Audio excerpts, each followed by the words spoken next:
एक ऐसी जेल जहां कानून की कोई कीमत नहीं, जहां इंसाफ नहीं बल्कि सिर्फ ताकत का राज चलता है, जहां हर कैदी अपनी पहचान खून से बनाता है और जहां कमजोर होना मतलब मौत को खुद बुलाना है। इसी खौफनाक दुनिया में आज एक सिर्फ 21 साल का लड़का कदम रखने वाला है। लेकिन किसी को ये अंदाजा भी नहीं था कि जिस लड़के को वो आसान शिकार समझ रहे हैं, वो आने वाले समय में उन सबकी किस्मत लिखने वाला है। कहानी की शुरुआत होती है एक पुलिस वैन से, जो कुछ खतरनाक कैदियों को लेकर सीधे चीन की सबसे डरावनी जेल के गेट पर आकर रुकती है। ये कोई आम जेल नहीं थी, यहाँ सिर्फ वही लोग भेजे जाते थे जो समाज के लिए जिंदा बम से कम नहीं होते। इस जेल का नियम बहुत सीधा था, अगर तुम कमजोर दिखे तो तुम जिंदा नहीं बचोगे। यहाँ कैदी किसी को मारने से पहले 2 बार नहीं सोचते थे। डर, खून और चीखें इस जेल की रोजमर्रा की आवाज बन चुकी थी। उसी दिन कुछ नए कैदियों को अंदर लाया जाता है और उन्हीं में शामिल था एक कम उम्र का कैदी रिकी, सिर्फ 21 साल का। लेकिन उसके चेहरे पर ऐसा सन्नाटा था जैसे उसने जिंदगी में बहुत कुछ देख लिया हो। रिकी को यहाँ इसलिए लाया गया था क्योंकि उसने एक आदमी को बेरहमी से मौत के घाट उतार दिया था। कोर्ट ने उसे 10 साल की सजा सुनाई थी, लेकिन कम उम्र होने की वजह से उसे इस नरक जैसी जेल में सिर्फ 5 साल गुजारने थे। जैसे ही रिकी जेल के गेट से अंदर जाता है, उसे सबसे पहले मेटल डिटेक्टर से गुजरना पड़ता है। लेकिन अचानक वहाँ रेड अलर्ट बजने लगता है। गार्ड्स तुरंत उसे रोक लेते हैं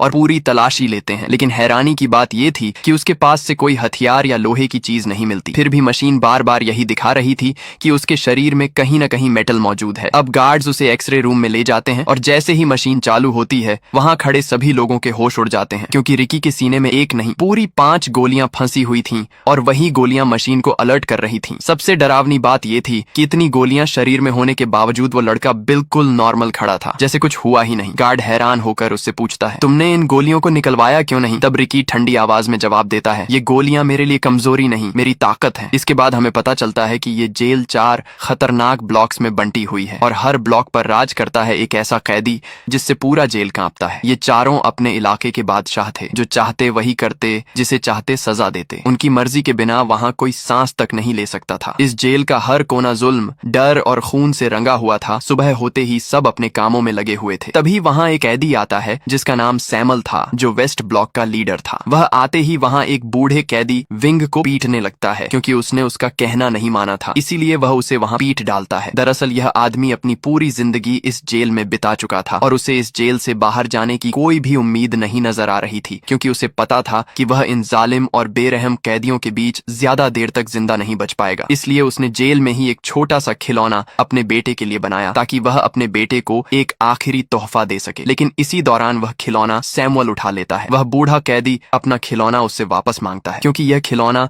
उसने अपने बेटे के लिए बहुत मेहनत से बनाया था। लेकिन तभी सैमुअल वो खिलौना उसके सर पर दे मारता है, जिससे वो नीचे जा गिरता है और उसके खिलौने के टुकड़े टुकड़े हो जाते हैं। सैमुअल उसे धमकी देता है कि अगर आज के बाद मुझसे पंगा लिया तो जान से मार डालूंगा। यहाँ वह बूढ़ा उसके ताने सुन सुनकर पूरी तरह तंग आ चुका था और अब उसके दिल में सैमुअल के लिए एक बदले की आग भड़क उठती है। इसीलिए वह खिलौने का टूटा हुआ टुकड़ा उठाकर उसकी तरफ भागता है, लेकिन सैमुअल का चमचा उसके आगे अपनी टांग अड़ा देता है और मौके पर ही सैमुअल वो खिलौना उठाकर जोर से उसके मुंह पर दे मारता है, जिससे वह वहीं तड़पने लगता है। उसकी दर्दनाक चीखें सुनकर गार्ड वहां आ जाता है, लेकिन इससे पहले कि वो गार्ड उसे उन दरिंदों से बचाता, वो उल्टा उन्हें उसे और पीटने के लिए कहकर चला जाता है। सैमुअल अपने चमचों के साथ दिलेरी से आगे जा ही रहा था, तभी रिकी आकर उसके पैर पर लात दे मारता है, जिससे उसका मुंह सीधा नीचे पड़ी नुकीली कीलों के आर पार हो जाता है और वो कीलों की लकड़ उसकी आंख फोड़कर रख देती है। इसी दौरान उसका चमचा आकर रिकी पर हमला करने ही वाला था, लेकिन जब रिकी ने उसकी तरफ घूर कर देखा तो उसके अंदर ऐसा खौफ बैठा कि वह तीनों वहां से उल्टे पैर भाग निकले। यहाँ सैमुअल तो किसी तरह बच गया, लेकिन वह अपनी एक आंख से अंधा हो चुका था, इसीलिए अब उसके अंदर बदले की आग भड़क रही थी। वह अब हर हाल में रिकी का काम तमाम करने के लिए अपनी जान लगा देगा, लेकिन बदला लेकर ही रहेगा। इसी दौरान उसका वही चमचा आता है और कहता है कि हमें रिकी को मारने के लिए मैट ड्रैगन की जरूरत होगी, वो उसे हर हाल में मार डालेगा। मैट ड्रैगन इस जेल में सबसे खतरनाक कैदी है, जो किसी को भी जिंदा नहीं छोड़ता। अगर कोई उससे पंगा लेता तो वह उसे अपने एक ही हाथ से खत्म कर देता। मैट ड्रैगन को वार्डन ने अभी के लिए एक काल कोठरी में बंद किया हुआ है, क्योंकि उसने पिछले दिन ही एक कैदी को बेरहमी से मार डाला था। उसी दिन सैमुअल एक गार्ड से डील करता है और कहता है कि आज ही विंग को बताओ कि उसकी सजा और बढ़ा दी गई है और अब वह इस जेल में पूरे 20 साल और बिताएगा। इसलिए वह गार्ड सीधा उसके पास आता है और बताता है कि अब तुम्हारी रिहाई कैंसिल कर दी गई है और अब से तुम्हें 20 साल और इस जेल में गुजारने होंगे। यह सुनकर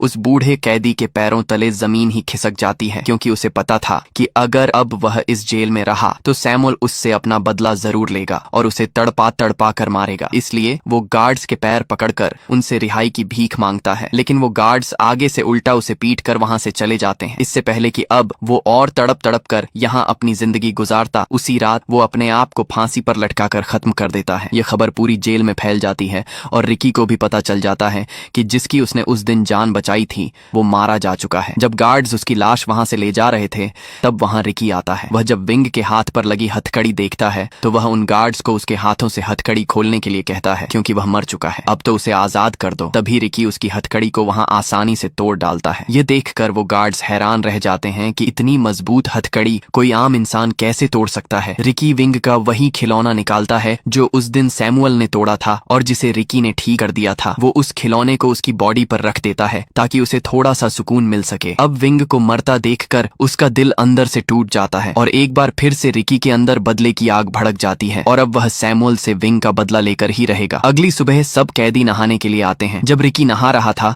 तब वहां सैमुअल आकर उसे घूर घूर कर देखने लगता है और इसी दौरान वहां वह सांड कैदी मैड ड्रैगन आ जाता है। वह सीधा आकर उसके मुंह पर मुक्का दे मारता है और रिकी गुब्बारे की तरह उछलता हुआ एक कोने पर जा गिरता है। लेकिन आगे से रिकी भी एक तूफान की तरह उठ खड़ा होता है और उसके पेट पर इतने जोर का मुक्का मारता है कि उसका पेट अंदर से फटकर बाहर आ जाता है और वह मौके पर ही मारा जाता है। यह देखकर सैमुअल एक कील को लेकर सीधा रिकी के हाथ के अंदर घुसा देता है, लेकिन आगे से रिकी भी उसकी सब उंगलियों को एक कीली की तरह तोड़ देता है। अब रिकी का बदला लेने का वक्त आ चुका था और वो मौके का फायदा उठाकर एक मुक्का सीधा सैमुअल के पेट से आर पार कर देता है और आखिरकार सैमुअल का काम वहीं पर तमाम हो जाता है। सामने खड़े कैदी यह सब देखकर अपने होश ही खो बैठते हैं। इसी दौरान गार्ड आकर उसे वहां से पकड़ कर ले जाते हैं। तभी वहां एक कैदी नरोमी जो नॉर्थ ब्लॉक का लीडर था वह उसके पास आता है। आया तो वह रिकी के अंदर अपना डर बैठाने के लिए था, लेकिन जब उसने रिकी के हाथों मैड ड्रैगन को मरते देखा तब वह उसे चूहे की तरह अपना दोस्त बनने के लिए कहता है। लेकिन रिकी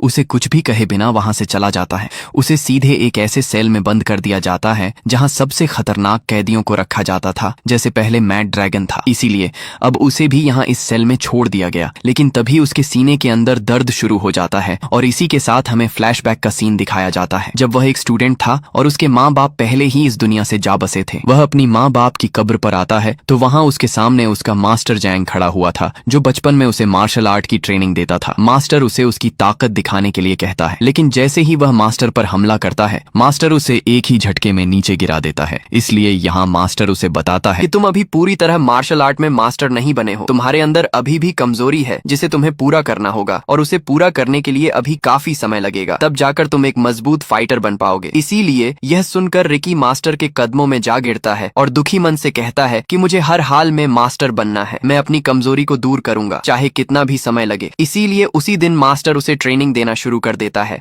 और यहाँ मास्टर रिकी से कहता है कि सबसे पहले तुम्हें अपने दिमाग पर कंट्रोल करना होगा, फिर तुम्हें अपने दिमाग से सारा गुस्सा और नफरत बाहर निकालनी होगी। मास्टर उसके सामने एक पत्थर रखकर कहता है कि अपने पूरे दिमाग को कंट्रोल करके इसे तोड़कर दिखाओ। इसीलिए रिकी खुद को काबू करके वहां रखे पत्थर को एक कागज की तरह चीर डालता है। ये देखकर मास्टर वहां उस पर पत्थरों की बारिश कर देता है। आगे से रिकी भी उन्हें ऐसे चीरता डालता जैसे कोई तूफान हो। आखिर में मास्टर सबसे बड़ा पत्थर उठाकर सीधे उसके सीने पर दे मारता है, लेकिन रिकी उसे भी आसानी से तोड़ देता है। अब यहाँ मास्टर को समझ आ जाती है कि रिकी अपने आप पर पूरी तरह कंट्रोल करना सीख गया है और अब उसे और ट्रेनिंग की जरूरत नहीं है। इसके बाद सीन शिफ्ट होता है और हमें रिकी दिखाया जाता है जो अपने सेल में बैठा था। इसी दौरान वहाँ एक गार्ड आकर उसे कहता है कि तुम्हें असिस्टेंट वार्डन ने बुलाया है, इसलिए उसे सीधे असिस्टेंट वार्डन के पास लाया जाता है जिसका टेबल खाने से भरा पड़ा था। उसका एक हाथ नहीं था, इसलिए उसने अपने हाथ की जगह पर 2 कुंडों वाली हुक लगा रखी थी और खाना भी वह उसी हुक से खा रहा था। वार्डन गार्ड को रिकी की रिपोर्ट पढ़ने को कहता है। गार्ड उसकी रिपोर्ट पढ़कर बताता है कि रिकी एक यतीम था, उसके माँ बाप नहीं थे और वह बचपन से ही अनाथ आश्रम में ही रह रहा था। उसे स्कूल से भी इसलिए निकाल दिया गया था क्योंकि वहाँ भी वह किसी को भी पकड़कर पीटना शुरू कर देता था। इसलिए उसने म्यूजिक कॉलेज में दाखिला लिया जहाँ उसने बांसुरी बजाना सीखा। यहाँ तक कि वह अपनी कम उम्र में ही एक गैंग के साथ मिलकर उसने एक आदमी की जान ले ली, इसलिए उसे यहाँ इस जेल में लाया गया। ये सुनकर वार्डन उसके पास आकर पूछताछ करता है कि तुम्हारे सीने में 5 गोलियां आई कैसे, लेकिन रिकी मुस्कुराते हुए कोई भी जवाब नहीं देता। इसलिए वार्डन उसे एक तस्वीर दिखाता है जो रिकी की दोस्त की थी। रिकी जब उसे लेने के लिए अपना हाथ आगे बढ़ाता है तभी वार्डन उसके हाथ पर वह कुंडों वाली हुक खोप देता है और लगातार उस पर मुक्कों की बारिश कर देता है। वार्डन उसका मुंह खुलवाने की बहुत कोशिश करता है, लेकिन आगे से रिकी उसके मुंह पर थूक देता है। इसलिए गुस्से में आकर वार्डन उस तस्वीर को कुचल डालता है जिसे देखकर रिकी का खून खौल उठता है और उसने वहीं पर टेबल के 2 टुकड़े कर दिए। यह देखकर वार्डन बिल्ली की तरह एक कोने में जा छुपा। रिकी उसका मुंह तोड़ने ही वाला था, लेकिन उसने उसने अपने गुस्से को काबू किया और वहाँ से चला गया। रात रिकी अपने सेल में बैठा उसी तस्वीर को देखकर बहुत दुखी था, क्योंकि यह तस्वीर उसकी दोस्त केको की थी, जो पहले दोनों हर दिन अपनी जिंदगी हंसी खुशी गुजारते थे, लेकिन जेल आते ही उसकी जिंदगी एक कुत्ते की तरह होती जा रही है। वह अपने आप को शांत करने के लिए वही बांसुरी बजाता है जो वह अपनी दोस्त के साथ बैठकर बजाता था, लेकिन तभी एक गार्ड आकर उसे बांसुरी बजाने से मना करता है और कहता है कि अगर दोबारा बांसुरी बजाई तो बांसुरी के टुकड़े टुकड़े कर दूंगा। अगले दिन जब सैमुअल का चमचा अपने सेल से बाहर आया, तब उसके पीछे कुछ कैदी पड़ जाते हैं, क्योंकि उसी की वजह से विंग अपनी जान से हाथ धो बैठा। अब यह सब उससे विंग का बदला लेना चाहते थे। वह उसे एक नुकीली तलवार से काटने ही वाले थे, लेकिन तभी वहाँ वही कैदी नरमी आता है। वो उन्हें उसे मारने से मना करता है, क्योंकि अगर उसे मार दिया गया तो तुम सबकी सजा और बढ़ा दी जाएगी, यहाँ तक कि उन्हें सजाए मौत भी हो सकती है। लेकिन वहाँ वोंग नाम का कैदी उस पर गुस्सा होता है और कहता है कि जब हम पर जुल्म होता था तब तुम कहाँ थे? उस वक्त तुमने हमारी मदद क्यों नहीं की? और अब जब हमारी बारी आई तो तुमने इसे जिंदा रहने के लिए क्यों छोड़ दिया? वह उससे कहता है कि हमें इसे जिंदा नहीं छोड़ना चाहिए, हमें इसे मारना ही होगा। ये सुनकर नारुमी गुस्से में आ जाता है और वहीं नुकीली तलवार लेकर उसका मुंह बीच से काट देता है, जिससे वह वहीं तड़पने लगा है। इधर ऊपर खड़ा वार्डन उसे देखकर बहुत खुश होता है और कहता है कि तुमसे यह उम्मीद नहीं थी, लेकिन अब तुमने मेरा दिल खुश कर दिया है। वार्डन उसके मुंह में नुकीला हुक फंसाकर उसकी जिंदा लाश घसीटता हुआ वहां से ले जाता है। उसी दिन वार्डन नारुमी को अपने पास बुलाता है और एक हथियार देकर कहता है कि जिस तरह तुमने वोंग को मारा है उसी तरह अब तुम्हें रिकी को भी जान से मारना होगा। यह सुन नारुमी सोच में पड़ जाता है, क्योंकि वोंग तो एक आम कैदी था, इसलिए उसने आसानी से मार दिया, लेकिन रिकी कोई आम सा कैदी नहीं है। अगर उसने रिकी से पंगा लिया तो वह उसे मैड ड्रैगन की तरह फाड़ कर रख देगा, लेकिन वार्डन का हुक्म था, इसीलिए वह यह करने के लिए मान जाता है। इसके बाद नारुमी जेल के ग्राउंड में आता है। वहां उसने वोंग को जंजीरों से बांधकर एक ढांचे पर लटका रखा था, ताकि उसको तड़पता हुआ देखकर बाकी कैदियों के दिलों में उसका खौफ बढ़ जाए और कोई भी दोबारा उसके खिलाफ खड़े होने की हिम्मत ना करे। वहां उसकी बॉडी को देखकर रिकी को बहुत बुरा लगता है। इसी दौरान नारुमी उस पर हमला कर देता है और दोनों के बीच तगड़ी हाथापाई शुरू हो जाती है। यहाँ मौके पर नारुमी उसे लात दे मारता है, लेकिन तभी नारुमी उसकी आंखों में पिसे हुए कांच फेंक देता है, जिससे रिकी वहां पूरी तरह अंधा हो जाता है। उसे वहां कुछ भी दिखाई नहीं दे रहा था। इसी का फायदा उठाकर नारुमी ने उसके एक बाजू पर छुरा दे मारा, जिससे रिकी नीचे जा गिरता है। लेकिन मौके पर ही रिकी को वहां पानी की पाइपलाइन मिल जाती है। उसने जल्दी से वो पाइपलाइन तोड़ दी, जिससे तेज पानी निकलना शुरू हो जाता है और मौके पर उसने अपनी आंखें धो डाली और एक बार फिर से वह खौफनाक तूफान बन जाता है और नारुमी पर कुत्ते की तरह टूट पड़ता है। और तभी वह उसके सर पर ऐसा चमाट दे मारता है कि उसकी आंख कंचे की तरह निकलकर नीचे जा गिरती है। इसी दौरान वार्डन भी वहां पहुंच जाता है और नारुमी को ढेर होता देखकर उसका मुंह खुला का खुला ही रह जाता है। रिकी जल्दी से अपनी नसों को खींचकर एक दूसरी से बांध देता है और एक बार फिर हमले के लिए तैयार हो जाता है, लेकिन इसी दौरान नारुमी हार मान जाता है और एक चाकू सीधा अपने पेट में घोंप देता है। लेकिन रिकी जैसे ही उसके पास आता है, वहां वह अपनी आंतों को बाहर निकालकर रिकी के गले में लपेट देता है। लेकिन रिकी ने मौके पर ही उसे ऊपर उठाकर उसके सर पर ऐसा मुक्का दे मारा कि उसके सर की सब हड्डियों का कीमा बन गया और उसका काम वहीं पर तमाम हो जाता है। इसके बाद रिकी वोंग की बॉडी नीचे उतारता है। वह सब उसे उठाने की कोशिश करते हैं, लेकिन तब तक देर हो चुकी थी और वोंग वहां अपना दम तोड़ चुका था। इसलिए ये देखकर रिकी सब कैदियों से कहता है कि इस बेकसूर की मौत का जिम्मेदार वार्डन ही है, उसे जान से मार डालो। इसलिए सब कैदी उस पर एक तूफान की तरह भागते हैं और उसे मारने के लिए अपना हल्ला बोल देते हैं। लेकिन तभी वहां कोई एक कैदी को पकड़कर उसका सर फोड़ देता है। यह देखकर सब एकदम से चौंक जाते हैं। दरअसल ये तीनों अपने अपने सेल के लीडर थे और अब यही 3 बच गए थे, क्योंकि चौथा कैदी नारुमी मारा जा चुका था। पहले कैदी का नाम चेंग, जो एक लड़की थी, उसमें एक ऐसी ताकत थी जिससे वह एक जगह से दूसरी जगह आसानी से पहुंच जाती थी। दूसरे कैदी का नाम कितामा था और तीसरा कैदी ब्रैंडन था। यहाँ वार्डन रिकी से कहता है कि अगर तुम्हारे अंदर हिम्मत है तो इन तीनों को मार कर दिखाओ। रिकी के सब साथी भी उसे कहते रहे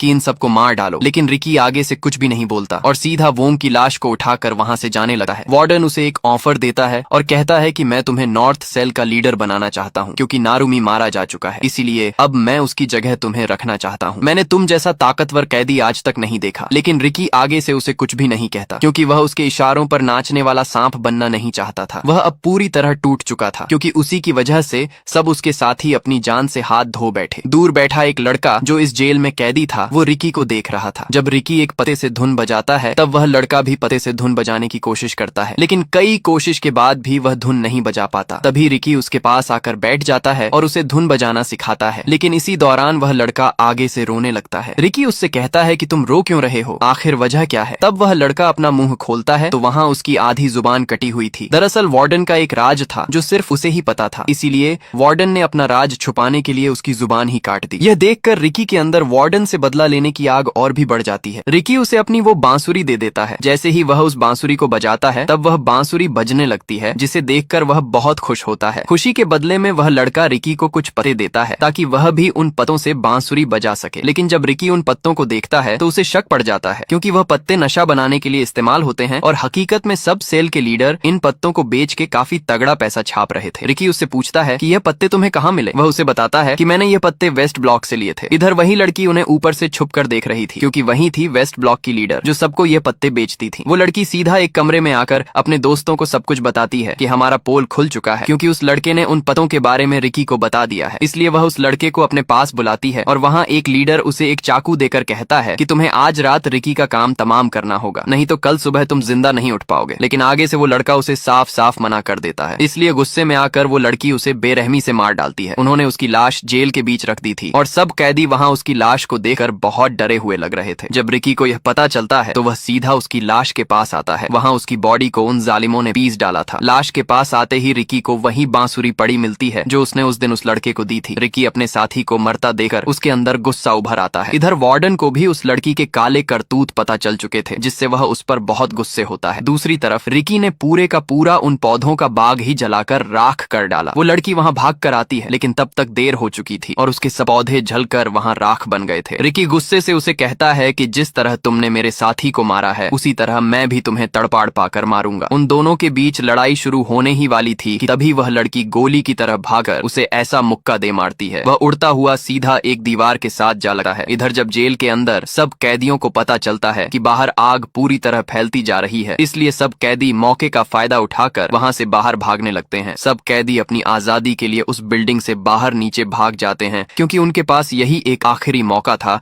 इस जेल से भागने का। दूसरी तरफ वार्डन को भी सब पता चल जाता है, इसलिए वह उस गार्ड पर बहुत गुस्से होता है। लेकिन तभी एक गार्ड आकर उसे बताता है कि कल वार्डन यहाँ आ रहा है। ये खबर सुनकर असिस्टेंट वार्डन के होश ही उड़ जाते हैं, क्योंकि अगर वार्डन कल यहाँ आ गया तो सब कैदियों के साथ साथ उसकी भी कुत्ते की तरह धुलाई होने वाली थी। इधर रिकी भी पूरी तरह अपनी हिम्मत हार जाता है, लेकिन तभी उसके जहन में उसके मास्टर की बात आती है। उसके मास्टर ने उसे कहा था कि जब तुम्हें महसूस हो कि तुम अपने दुश्मन के सामने हारने वाले हो, तब उसे कभी भी अपनी असली ताकत का एहसास मत होने दो, बल्कि उसे यह यकीन दिला दो कि तुमने हार मान ली है, जिससे वह थोड़ा ठंडा पड़ जाएगा और तब तुम अपनी सब ताकत एक ही जगह पर इकट्ठी कर लो और मौके का फायदा उठाकर उस पर हमला कर दो। और रिकी भी ऐसा ही करता है और वह दोबारा से उसके सामने हमले के लिए तैयार खड़ा हो जाता है। लेकिन तभी वही कैदी ब्रैंडन वहां आ जाता है। वो रिकी पर रस्सियों से हमला करने लगता है, क्योंकि उसके पास रस्सी फेंकने की एक बहुत खतरनाक ताकत थी। उसने उन रस्सियों के कोने पर एक बड़ी सी नुकीली कील लगाई हुई थी जो सबके शरीर के आर पार हो जाती है। तभी उसने एक के बाद एक हमला कर करके रिकी की बॉडी नुकीली कीलों से सील दी। इसी दौरान वहां वो कैदी कितामा आकर उसे पकड़ लेता है। वो उसे मारने ही वाला था कि इसी दौरान वहां अलार्म बजने लगता है और सबको अपने अपने सेल के अंदर जाने के लिए कहा जाता है और जो नहीं जाएगा उसे गोलियों से भून दिया जाएगा। लेकिन कितामा भी उनकी एक बात नहीं सुनता और रिकी से बदला लेकर ही जाने वाला था, इसलिए गार्ड्स उस पर गोलियों की बरसात कर देते हैं और मौके पर ही वह सब वहां से भाग निकलते हैं। कितामा रिकी को एक सेल के अंदर ले आता है। सेल के अंदर आते ही उसका दरवाजा बंद हो जाता है और दोनों तरफ से सीमेंट सेल के अंदर भरने लगता है, जिससे वह दोनों सीमेंट के अंदर पत्थर बनकर मरने वाले थे, क्योंकि यह चाल वार्डन की ही थी। वार्डन किसी भी हाल में रिकी का काम तमाम करना चाहता था, लेकिन रिकी मौके पर ही उसका दरवाजा तोड़कर भाग निकलता है और कितामा को भी बाहर ले आता है। यह देखकर वार्डन हैरान हो जाता है, क्योंकि उसे रिकी से यह उम्मीद नहीं थी कि वो कितामा की मदद करके उसे बाहर निकाल कर ले आया। रिकी वहां खड़ा ही था, लेकिन उस पर कितामा और सीमेंट का दबाव होने की वजह से वो दोनों नीचे जा गिरते हैं। उसने अपने गार्ड से कहा कि कल वार्डन आने वाला है और जेल में जो कुछ हुआ उसके सब सबूत मिटा दो। मैं वार्डन के जाने के बाद रिकी को सबक सिखाऊंगा। अगले दिन सब वार्डन के आने के इंतजार में खड़े थे। कई घंटों के इंतजार के बाद भी उन्हें वार्डन का नामो निशान तक नहीं दिखा, इसलिए सब थक हार कर वहीं पर लेट जाते हैं। लेकिन तभी दूर उन्हें वार्डन की गाड़ी आती हुई दिखाई देती है, जिसे देखकर सब वहां अलर्ट हो जाते हैं। वार्डन के साथ उसका बेटा भी था। आते ही वार्डन शेंग उसे बताता है कि कल नशीले पत्तों का पूरा बाग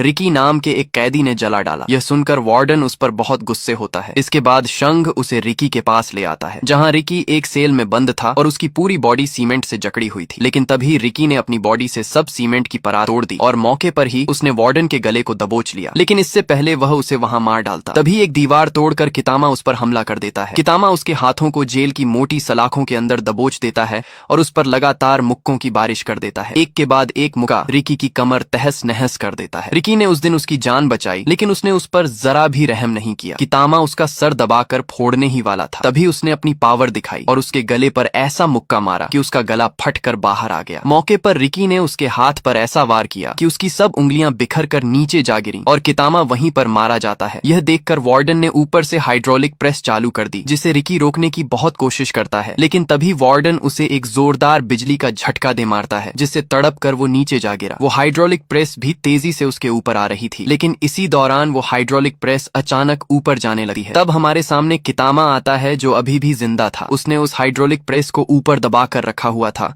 क्योंकि उसके दिल में रिकी के लिए रहम आ गया था, क्योंकि रिकी ने भी उस दिन उसकी जान बचाई थी। इसी का फायदा उठाकर रिकी दरवाजा तोड़कर बाहर निकल आता है। वो तुरंत हाइड्रोलिक प्रेस को रोकता है और कितामा को बाहर आने को कहता है, लेकिन कितामा इतना जख्मी हो चुका था कि वह अपने पैर हिला भी नहीं पा रहा था और यहाँ कितामा अपनी हिम्मत हार जाता है और वह हाइड्रोलिक प्रेस उसे कुचल डालती है। मरते वक्त कितामा से एक फोटो उड़कर आती है। जब रिकी उसे देखता है तो उस तस्वीर में कितामा और उसकी माँ थी। ये देख रिकी वार्डन पर अपना गुस्सा निकालता है, इसलिए वार्डन एक और बटन दबा देता है और रिकी दोबारा से एक गड्ढे में जा गिरता है। इसके बाद रिकी को एक बड़ा सा गड्ढा खोदकर उसे उसके बीच जंजीरों से बांध कर रखा हुआ था। तभी वार्डन वहां आकर कहता है कि सब कैदी एक एक करके रिकी के ऊपर मिट्टी फेंकना शुरू कर दें, लेकिन वहां खड़े दो कैदी उसे साफ साफ मना कर देते हैं कि हम रिकी पर यह जुल्म नहीं करेंगे। ये देखकर वार्डन उन्हें वहीं पर गोलियों से भुनवा देता है। इसीलिए डर की वजह से सब कैदी एक एक करके उस पर मट्टी डालने लगते हैं। तभी वार्डन उससे कहता है कि अगर तुम पूरे 7 दिन तक इस गड्ढे में जिंदा रहे तो तुम्हें हम आजाद कर देंगे। इसी दौरान वार्डन वहां उस गड्ढे में एक बांस ठोक देता है, ताकि जब उसकी बॉडी नीचे दफनाई जाए तो वह सिर्फ इस बांस से सांस ही ले सकेगा। रात रिकी के सब दोस्त गहरे सदमे में थे, क्योंकि उन्हीं के हाथों उनका साथी गड्ढे में दबा दिया गया। इधर बाहर वही कैदी आते हैं जो ईस्ट और वेस्ट ब्लॉक के लीडर थे। वो वहां उस बांस के अंदर एक चीज फंसा देते हैं ताकि रिकी सांस ना ले सके और वो नीचे ही मारा जाए, लेकिन उन दोनों के जाते ही पीछे से रिकी उस बांस को 2 हिस्सों में तोड़ देता है। इसके बाद हमें दिखाया जाता है कि एक दिन उसकी दोस्त केई को अपने स्कूल से घर वापस जा रही थी। इसी दौरान उसे वहां दूर बैठे कुछ गुंडे दिखाई देते हैं जो उसे पकड़ने के लिए उसका इंतजार कर रहे थे। यह देखकर वह भागने के लिए जैसे ही पीछे मुड़ती है, तब वहां उसे दूसरा गुंडा पकड़ लेता है और उसे सीधा एक कोठरी में लाकर बंद कर देते हैं। उन गुंडों का बॉस केको से अपना बदला लेना चाहता था, क्योंकि एक दिन केको की वजह से ही रिकी ने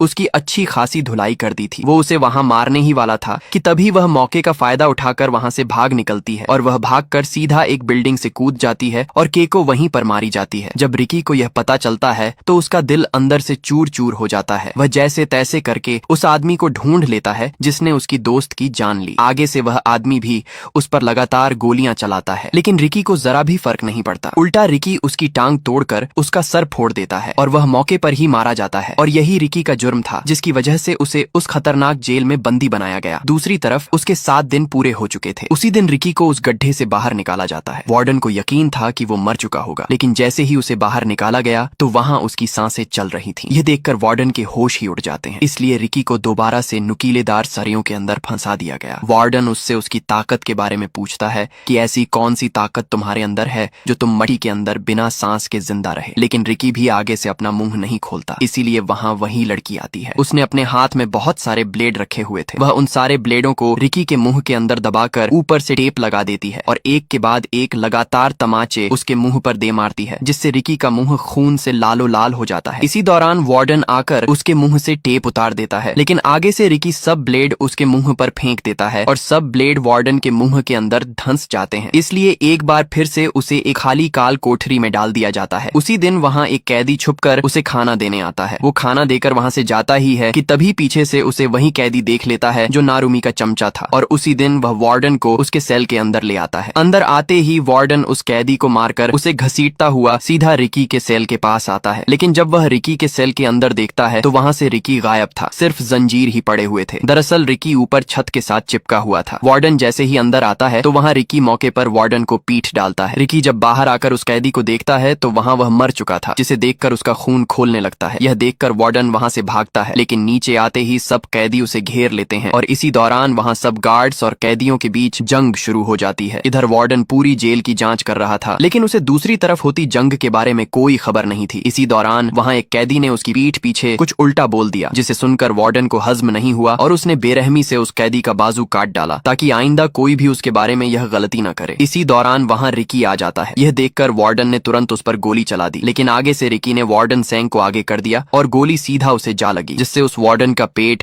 गुब्बारे की तरह फूल कर फट जाता है। इसी दौरान वहां वह लड़की पहुंच जाती है। वो रिकी पर हमला कर देती है। उसका साथी ब्रैंडन भी रिकी पर नुकीली कीलें फेंकता है, जिससे रिकी वहां गर्म उबलते हुए पानी पर जा गिरता है और वह वहां बुरी तरह तड़पने लगा है। वो लड़की उस पर अपनी टांग से हमला करती है, लेकिन मौके पर रिकी उसकी टांग को उस उबलते हुए पानी के अंदर घोंप देता है और वहीं पर उसकी वो टांग तोड़ डालता है। यह देखकर ब्रैंडन अपनी जान बचाकर वहां से भागता है, लेकिन पीछे से वार्डन उस पर गोली चला देता है और वो भी वहीं पर फट जाता है। यहाँ वार्डन और रिकी दोनों आमने सामने खड़े थे। तभी रिकी उड़ता हुआ उसे ऐसी लात मारता है जिससे वह सीधा एक दीवार के साथ जा टकराता है, लेकिन इसी दौरान वह वार्डन वहां कांपने लगता है और देखते ही देखते वह वार्डन वहां एक बहुत बड़े मॉन्स्टर में बदल जाता है। और यहाँ हमें पता चलता है कि रिकी की तरह वार्डन के पास भी एक खास किस्म की ताकत थी जो उसे एक खतरनाक मॉन्स्टर में बदल देती है। पहले तो वह मॉन्स्टर रिकी को बुरी तरह पीट डालता है, लेकिन मौके पर रिकी अपने दिमाग से काम लेता है और उसे उठाकर सीधे पास चलते ग्राइंडर में फेंक देता है और उसे जोर से ग्राइंडर के अंदर दबाकर उसका कीमा बना डालता है और आखिर में रिकी उसका बचा हुआ सर उठा लेता है। दूसरी तरफ सब कैदी और गार्ड्स एक दूसरे की धुलाई कर रहे थे। इसी दौरान रिकी वहां आकर सबको वार्डन का कटा हुआ सर दिखाता है और कहता है कि तुम सब आजाद हो। रिकी उस सर को दूर फेंकता है